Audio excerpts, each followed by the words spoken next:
আসুন না আমরা একটু ওদিকে কথা বলি। আসুন আসুন আসুন। ও শোনো না, তুমি একটু খেয়াল রেখো ওদের প্লিজ। হ্যাঁ দেখছি, আমি দেখছি। শোনো, চল আমরা বসি।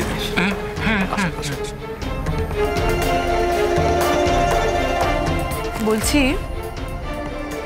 আপনার তো খুশি হওয়ার কথা। মানে ঠিক বুঝলাম না।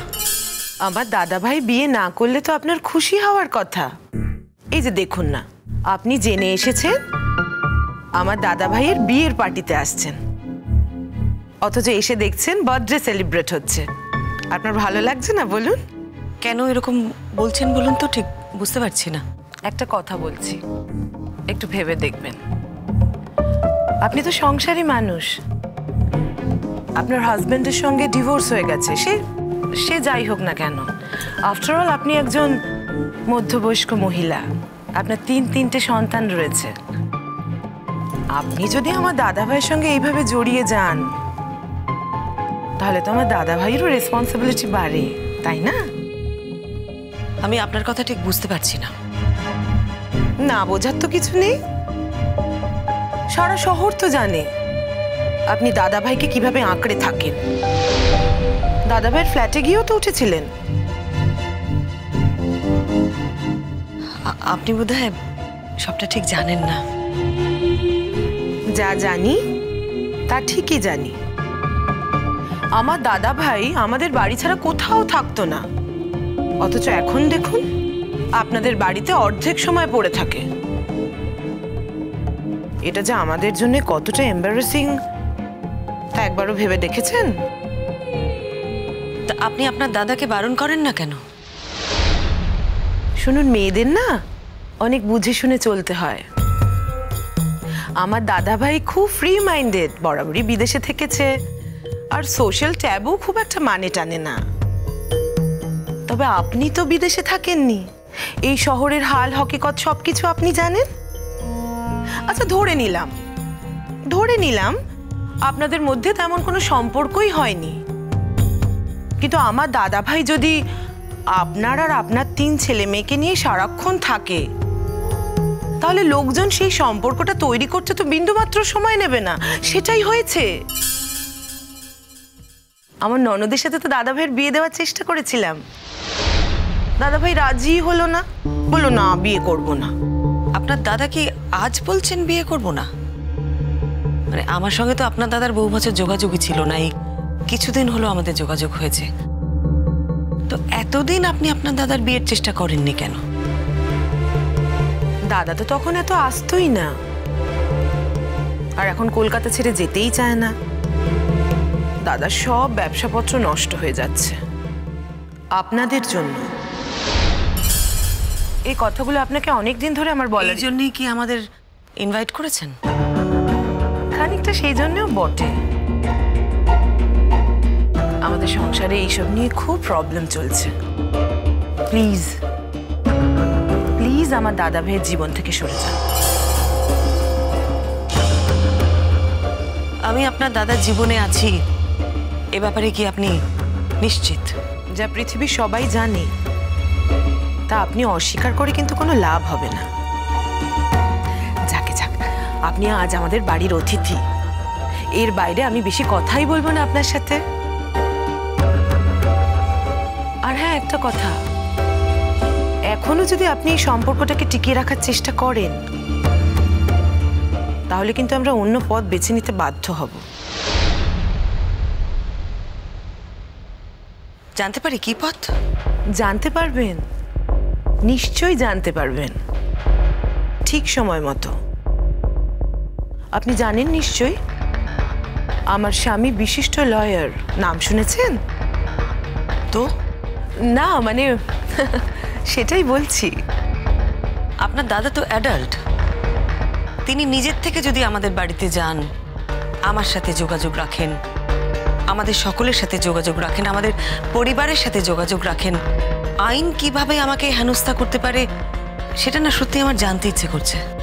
শুনুন, আমার দাদা যদি আপনাদের সঙ্গে নর্মালি যোগাযোগ রাখতো, মানে 10 জনের বাড়িতে যেরম যায় সেরম যাতায়াত থাকতো, আপনার ফ্যামিলির সাথে নর্মালি যোগাযোগ রাখতো, তাহলে তো এত কথাই উঠতো না। কিন্তু আপনি যেটা করছেন সেটা অন্যায় করছেন, আমাদের পরিবারের শান্তি নষ্ট করছেন। আমার দাদা আমাদের কাছে অহংকারের জায়গা, তার গায়ে কালি ছেটানো হচ্ছে, তার সম্পর্কে সমালোচনা করা হচ্ছে, নানা কথা বলা হচ্ছে। সেগুলো আপনি আপনার দাদার সাথে শেয়ার করেননি কেন?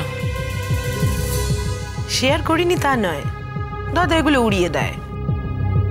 বললাম না, দাদা বিদেশে থেকেছে বলে দাদার মন মানসিকতা একদম অন্যরকম। কিন্তু আপনাকে রিকোয়েস্ট করছি, প্লিজ প্লিজ এই সম্পর্কটা থেকে বেরিয়ে আসুন। শুনুন, আপনাকে একটা কথা বলি, আমি যদি আপনার দাদার জীবনে ঢোকার চেষ্টা করতাম তাহলে আপনি বা আপনাদের পরিবারের কেউ কেউ আমাকে আটকাতে পারতো না। আমি কিন্তু আপনার দাদার জীবনে ঢুকতে যাইনি। একটা কথা আপনাকে বলি, এটা ঠিক যে আমার জীবনে অনেক বড় বড় বিপদ এসছে, আপনার দাদা এসে আমার পাশে দাঁড়িয়েছেন, কিন্তু তার জন্য আমি এমন কিছু করিনি বা আমাদের মধ্যে এমন কোনো সম্পর্ক নেই যাতে আর 5টা লোক আপনার দাদাকে নিয়ে সমালোচনা করবে, তার গায়ে কালি ছেটানোর চেষ্টা করবে। আমি কিন্তু আপনাদের বাড়িতে আসি না, আপনার দাদা আমাদের বাড়িতে যান। আর রোহিত সেনের মতন একজন পরম বন্ধু যদি আমার বাড়িতে আসতে চান, তাকে আটকানোর ক্ষমতা কিন্তু আমার নেই। আপনি একটা কাজ করবেন, আপনি বরং আপনার দাদাকে বলবেন যে ভবিষ্যতে যেন উনি আমাদের বাড়িতে আর না যান।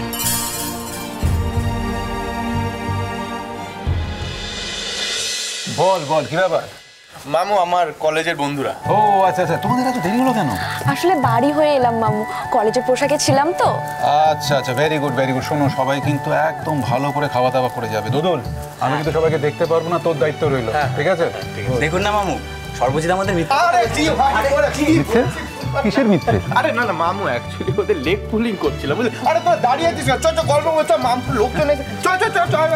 আর সবাই হ্যাঁ মামু, আমি সবাই কিছু ছেড়ে আসছি। হ্যাঁ রোহিত আঙ্কেল, হ্যাঁ নিকা বলো। আরে কি হলো, কি হয়েছে? না কিছু না। শোনো না, আজকে একটা গান গাইবে তো? হ্যাঁ, আজকে তুমি যা বলবে তাই করব। এক কথা রাজি হয়ে গেলে কি ব্যাপার? কারণ আছে। কি কারণ? আমরা খুব হিংসুটে হয়ে গিয়েছি। মানে? মানে আমরা তোমার সব বিষয়ে খুব পজিটিভ হয়ে গিয়েছি। মানেটা কি? মানেটা আমি তোমায় বলতে পারবো না, আমার লজ্জা করছে রোহিত আঙ্কেল। আমাকে লজ্জা? কেন লজ্জা, কিসের লজ্জা? আমি তো কিছুই বুঝতে পারছি না রিঙ্কা। আচ্ছা ছেড়ে দাও, পরে হবে, চল। বসুন। অনেকক্ষণ ধরে একটা কথা বলবো ভাবছিলাম। আসলে কি, দাদার তো বয়স হচ্ছে, সারা জীবন তো কোনো মানুষ একা এইভাবে থাকতে পারে না। তো দাদার বিয়ের ব্যাপারটা, মানে দাদা তো আপনাদের বাড়িতে প্রায় যায়, যদি বিয়ের ব্যাপারটা আপনারা একটু বলেন তাহলে খুব ভালো হয়। দেখো, ও তো বিবেচক ছেলে, ও যথেষ্ট বিবেচনা আছে, কিন্তু আমরা বললেই কি ও শুনবে? তাছাড়া আর একটা জিনিস দেখো না, ও তো যেমন স্বভাব, ওর মতো তো একটা উপযুক্ত মেয়ের দরকার। সে মেয়ে তুমি কোথায় পাবে? সে মেয়ে যদি খুঁজে পাওয়া যেত তাহলে ঠিক আছে, না তো।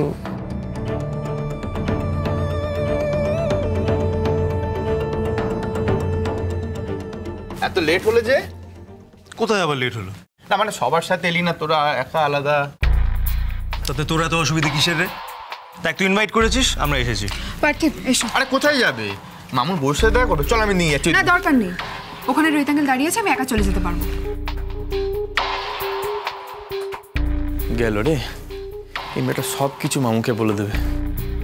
রোহিত আঙ্কেল, এই তো দিঠি, অবশেষে এলে।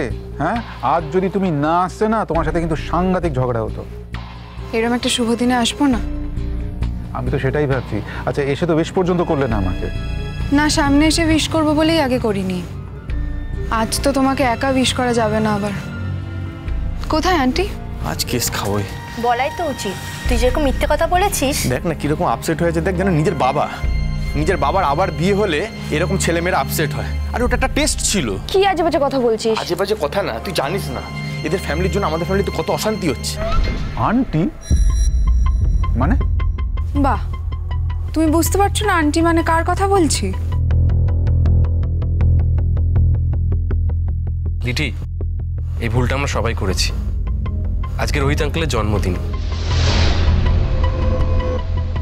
মানে আমি তো কিছুই বুঝতে পারছি না। মানে টিঙ্কা একরকম কথা বলছে, তুমি একরকম কথা বলছো, কি ব্যাপার বলো তো? আমাদের তো বলা হয়েছিল তোমার বিয়ের ইনভিটেশন। হোয়াট? হ্যাঁ, সর্বজিৎ তো তাই বলেছিল। আমরা বন্ধুরা তো সবাই তাই জানি। পার্থিব? হ্যাঁ মানে মামু আমরা তো সেটাই জানতাম।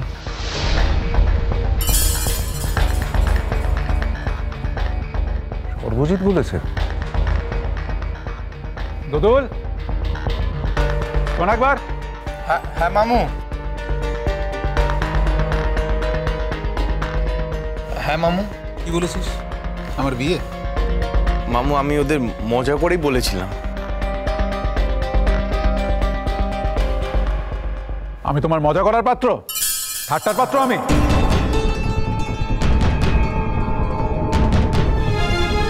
আমি এক মিনিট আসছি।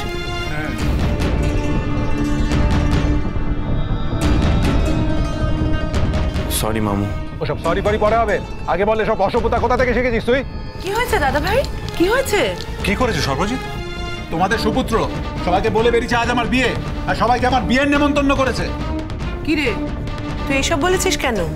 আমি তো বন্ধুদের সাথে মজা করেছিলাম। আমি কি করে বুঝবো মামুর সামনে এটা ডিসক্লোজ করে ফেলবে? অবশ্য আমার বন্ধুরা কেউ করেনি, একজনই করেছে, সে অবশ্য আমার বন্ধু নয়।